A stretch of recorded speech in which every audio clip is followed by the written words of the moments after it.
This is your News Source Evening Bulletin for today, Wednesday, the 29th day of April in the year 2020. I'm Gordon Mosley. Here's what we're tracking tonight. The Secretariat of the Guyana Elections Commission has moved ahead with full preparation for the recount of votes as the commission awaits the arrival of the CARICOM high-level team that will be part of the process. The commission met this morning, and according to Commissioner Vincent Alexander, the Secretariat has already started training of staff members and preparations are underway at the recount venue. He said once the CARICOM team's arrival is confirmed by the CARICOM Secretariat, the date for the start of the recount will be made known. Well, we still do not have a commencement date because we do not have the final arrival moment of CARICOM. Once we have that, I think we will be able to specify a commencement date. I think the Secretariat is well on its way to being prepared. In fact, they are on the ground today at the convention center doing preparatory work. They will also be on the ground tomorrow, including briefing sessions with their staff tomorrow.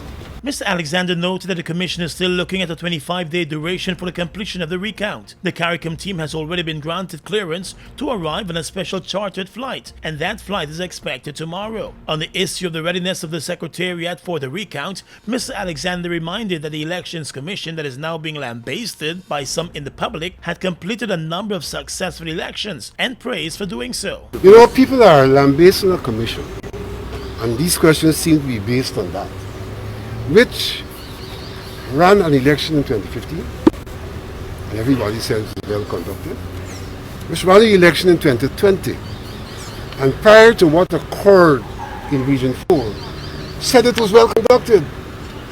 So you're bringing into disrepute a commission which has proven its capacity.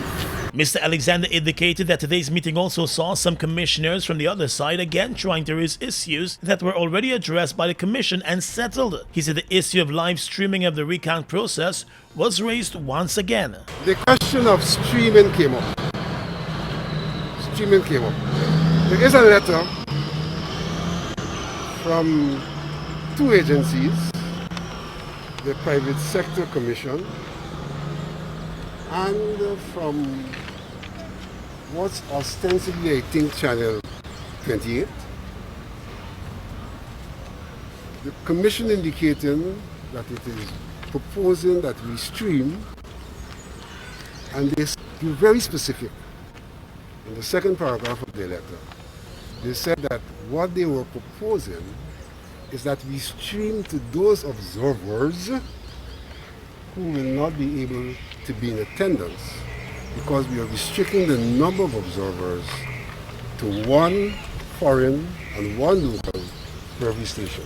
Opposition-nominated Commissioner says Gunaraj told reporters that the GCOM Secretariat has indicated its readiness for the recount. He noted that there will be a meeting and walkthrough with stakeholders so that the process could be explained to them. On the issue of safety measures being put in place for the recount based on the advice of the Public Health Ministry in wake of the coronavirus, Mr. Gunaraj said the Secretariat has not indicated any worry about the systems that will have to be put in place. That is there. So worst case scenario, that recommendation has to be followed strictly. There is the availability out there, and resources in terms of financial resources is not an issue that GCOM has to contend with at this time. You'll recall that we have received in excess of $8 billion for the conduct of these elections. The Elections Commission is expected to meet again once CARICOM confirms the arrival time for its high-level team. More news coming up in a moment. Parents and guardians, you are encouraged to tune in to the Guyana Learning Channel, Cable 29 or Channel 42 for daily educational and interactive learning sessions. The nursery program airs from 6 hours to 9 hours. Primary programs from 9 hours to 12 noon. We also air informative documentaries from 12 noon to 13 hours, and our secondary level programs are aired from 13 hours to 15 hours. Please continue to listen to our radio broadcasts. The interactive radio instruction for grades 1 to 3 daily on Voice of Guyana from 9 hours 30 to 10 hours for grade 1 pupils, from 10 hours 30 to 11 hours for grade 2s, and 13 hours to 13 hours 30 for grade 3 pupils. Please remember to tune in to benefit from these educational opportunities. A message from the Ministry of Education. GBTI is your Guyanese bank, a bank that understands every customer's unique needs, opportunities, challenges, and financial concerns. At GBTI, we see you for you. Whether you're buying a new home or car, planning your next vacation or retirement, saving for your child's future, or whether you're ready to take that bold step of investing in your dream business idea, we are with you every step of the way. We hear your stories and watch you focus on your dreams as we share your aspirations. We are more than just banking. We are a family. We are part of your community. Our commitment extends way beyond the walls of our branches and is demonstrated every day in the opportunities we provide to our individual and business customers. The support, time, and commitment we give back to communities across Guyana to help improve the lives of our Guyanese families. Because we see Guyana through your eyes. Fuel it up and drive, Super 95, tune up. Fuel it up and drive, Super 95, tune up. Protect your fuel system, boy. High mileage and performance, boy. Guy Oil Super 95 gasoline gives you more reasons to drive and is available at 56 service stations nationwide. For affordable price, high performance, and high mileage, choose Guy Oil's Super 95 gasoline. Fuel it up and drive. Tired of long lines? Register with MyGTT at mygtt.co.gy. That's mygtt.co.gy to view and pay your bills from anywhere. Enter to win an Amazon gift card worth $25 or a bounty voucher worth 5,000 Guyana dollars when you sign up today. GTT, do more. The following is an important message from the Ministry of Public Health. Getting your workplace ready for COVID-19. Surfaces such as desks, tables, and telephones with keyboards must be wiped with disinfectant regularly, or at least every few hours. Use containers of hand sanitizers and place them in prominent places around the workplace. Provide access to places where staff can wash their hands with soap and water, and promote regular hand washing at the workplace. The Ministry of Public Health has a hotline to provide information on the coronavirus.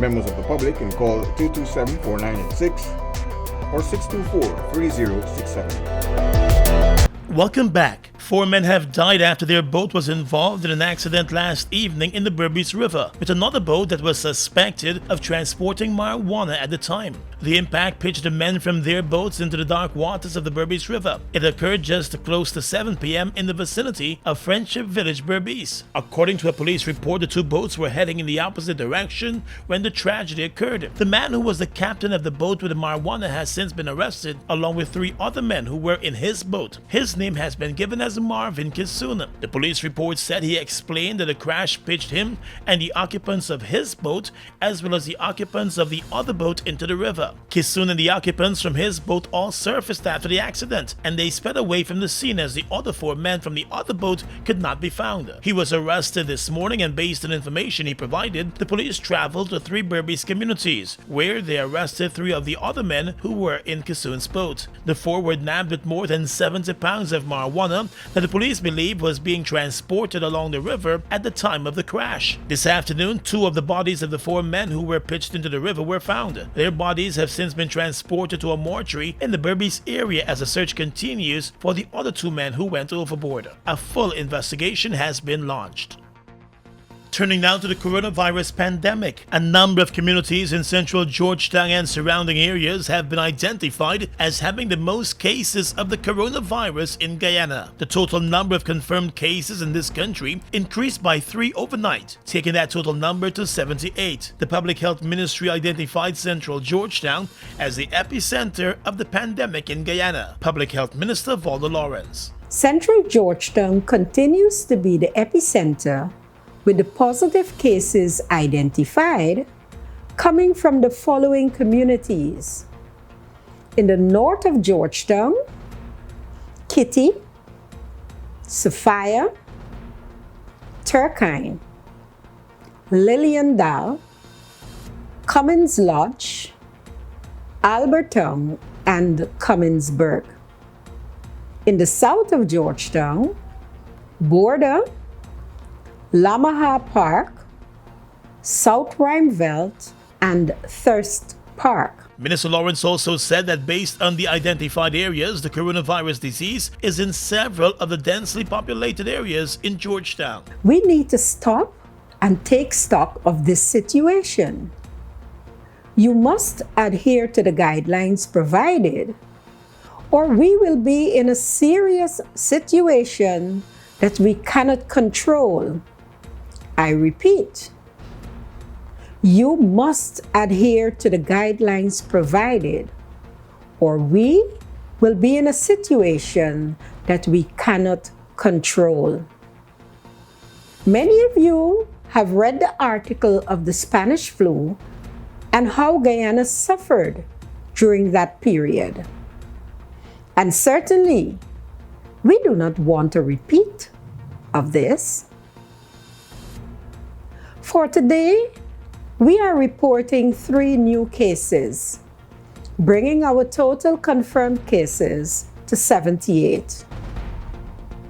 The number of persons recovered thus far has increased to 18.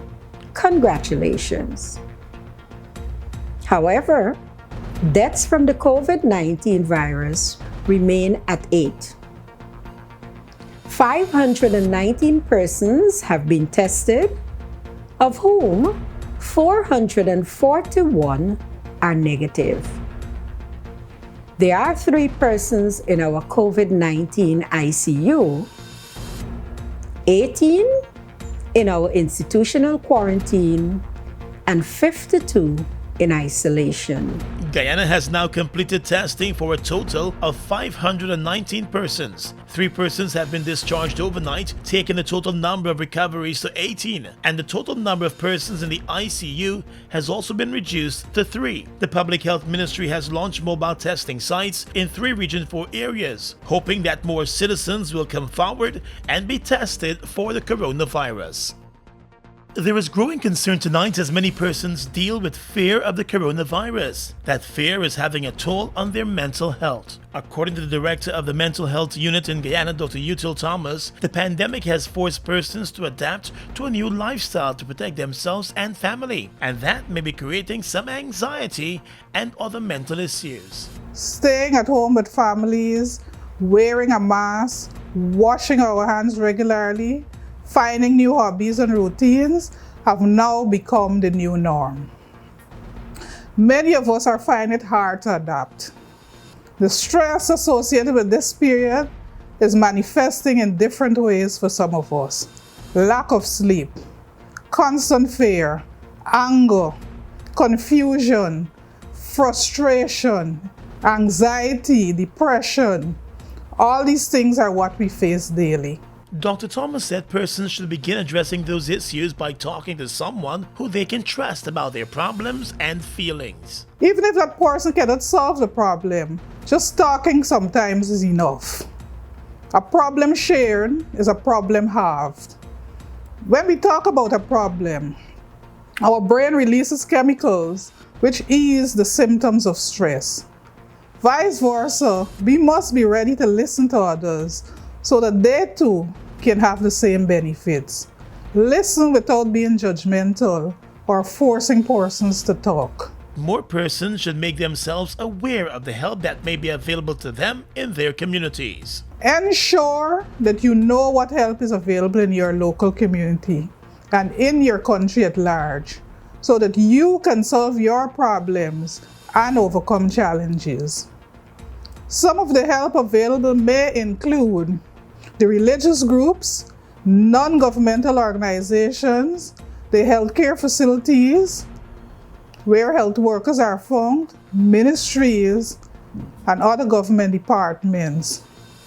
Your problems are going to feel much more manageable, and you will feel much more hopeful and confident about getting through this pandemic if you are well informed of available supports. It is also recommended that during this time, persons set aside time for themselves and not fill their day with unrealistic tasks that cannot be accomplished as a result of the current circumstances.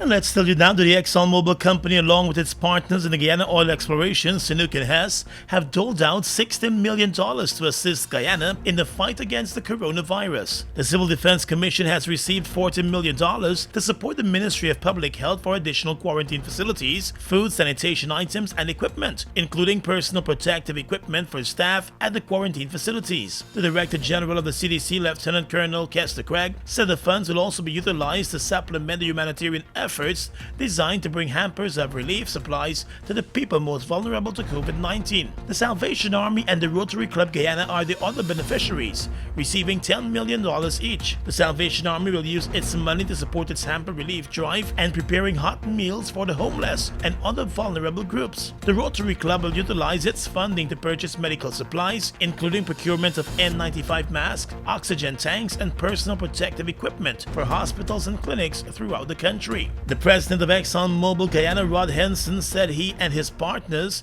found it necessary to support during these unprecedented times, adding that Exxon will support first responders who are working hard to help Guyana confront the pandemic, as well as those who need additional assistance. The other partners, Hess and Sinuk, also pledged their support to the fight against the coronavirus in Guyana. The Civil Defense Commission and the two other groups have welcomed the funding, and the Department of Energy has also offered thanks to the companies for their support. Across the Region is coming up next. Wondering how you can access free learning materials for your children? Parents and guardians, please visit the Ministry of Education's website at www.education.gov.gy to access textbooks, past papers, and practice tests to keep your child engaged in continuous learning. When you have accessed the site, go to the Students tab, wait for a second, and choose the appropriate option. You now have access to the resources you need. You are encouraged to take advantage of this opportunity as we strive to provide the best education for the nation's children. A message from the Ministry of Education. They've made a positive impact on the heavy-duty transportation industry in Guyana since they've arrived. Guyanese are amazed at their power, durability, efficiency, and superior handling capabilities. These are brand new trucks, manufactured in partnership with German, Italian, and French companies. They have a powerful reputation for operating under very adverse Guyanese conditions and come with full after-sales service and spare parts. They're the most sought-after trucks today, with over 500 units in Guyana, and they're available in over 100 countries, including South America and the Caribbean. Be smart. Buy brand new ST Hoho Trucks today. Call 608-4998 and arrange for an inspection at ST Truck Guyana Incorporated, Block B, Public Road, Covenant, East Bank, Demerara. We are legions of men standing strong, but never too proud to stoop and help someone. We must send a clear signal to all. Do right. Walk in upright ways, knowing that's what being a man is all about. And ever aware that things will only get worse when good men do nothing. Stand strong. Be the one to live right. Falls, a trademark of China's Zhanghao Incorporated, located at Land of Canaan, East Bank, Demerara, was incorporated in April of 2013, with over $10 billion Guyana dollars invested in a state-of-the-art 100,000 barrel fuel storage facility, a modern service station, an office complex, and a modern wharf that can berth international vessels. Having no association with any other fuel company, Falls imports its own fuel, which meets quality specifications, has all the legal permits, and is in compliance with international requirements.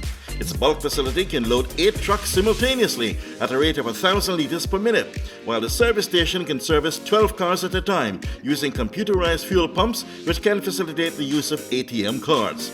Through its professional team of mostly Guyanese, Falls wholesales and retails fuels to the public, including farmers and miners, and will continue to positively contribute to Guyana by providing quality products, service, and attractive prices. Try Falls today for all your fuel needs.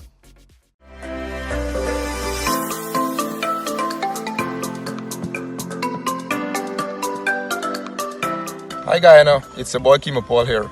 Remind you to stay at least 1 meter away from persons, or 3 feet, to avoid contracting the flu or the COVID-19. It is also important that we stay at home and to avoid gatherings of more than 5 persons. We must all play our part, so let's protect ourselves and our families from COVID-19. We must all play our part. The Ministry of Public Health cannot do this alone. So let's all come together and fight this virus. For further information, check our website www.health.gov.gy or visit the ministry's Facebook, Instagram, YouTube, or Twitter page. The St. Vincent and the Grenadines government has denied a US-based airline permission to land, dashing hopes that an estimated 300 nationals employed with a US-based cruise line would arrive on Thursday. The sailors employed with the Royal Caribbean Cruises have already spent several weeks in isolation aboard cruise ships amidst the coronavirus pandemic. They are now expected to sail home rather than fly, and it will be weeks before they set sail, the cruise line has said. Prime Minister Ralph Gonzalez, speaking on a radio program, said that his government would not permit the Miami-based airline to land 2 planes carrying the sailors because his country had no information about the health status of those workers. In Latin America, 9 inmates at a prison in Peru have been killed in a riot that broke out after 2 prisoners died from the coronavirus. 60 guards, 5 police officers, and 2 inmates were also injured. The riot in the Miguel Castro jail is now under control, prison officials have said. There has been a wave of prison unrest linked to fears among inmates over the spread of the virus after more than 600 prisoners were found to be infected in Peru. 13 inmates have died of COVID-19, according to Peru's prison authorities. And finally, at this time, international news. China's economy shrank for the first time in decades in the first quarter of the year, as the coronavirus forced factories and businesses to close. The world's second biggest economy contracted 6.8%, according to official data released there. The financial toll the coronavirus is having on the Chinese economy will be a huge concern to other countries. China is an economic powerhouse as a major consumer and producer of goods and services. This is the first time China has seen its economy shrink in the first 3 months of the year, since it started recording quarterly figures in 1992. And that's your News Source Evening Bulletin for tonight. I'm Gordon Mosley reporting. Have a good night.